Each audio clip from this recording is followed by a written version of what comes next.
bows and arrows. It solves a problem, and given the physical, cultural, and cognitive limitations of human beings, it has to come out in one particular shape, but there's no need for a gene.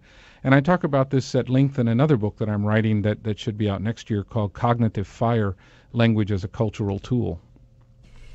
What has happened, of course, as a result, is everyone loves a good war among academics, and I think there's even film companies interested in coming down there now and telling your story and telling the story of the Pirahãs.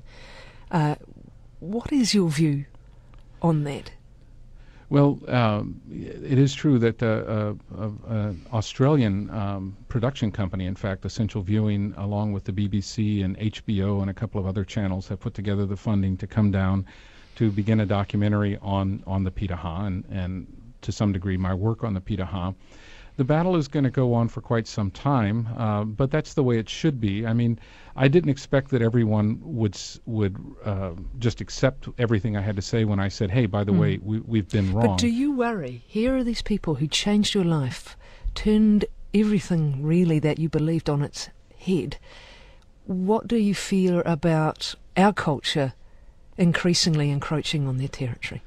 Well, I'm not in favor of that, and I must say that from the notoriety and fame that they've received, they've been affected relatively little, because if you just flew to Brazil and tried to go out to the Pirahãs as a tourist, you would be arrested. They have a reservation that's protected by the Brazilian government, and no one is allowed in there without authorization.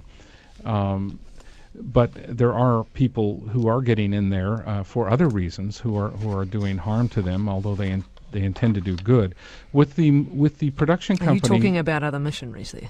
Other missionaries and even some government agencies who've taken people in who aren't trained in the understanding of culture and who see the Indians as somehow mentally deficient and needing tutelage is in fact the common word in Portuguese for them.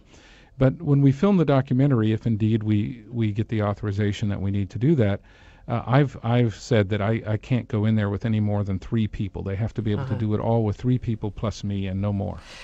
It's lovely talking to you, and I have to say it's good to hear after all these years and all you've been through that maybe things are going better in terms of, I guess, the trauma that this experience unleashed on your life.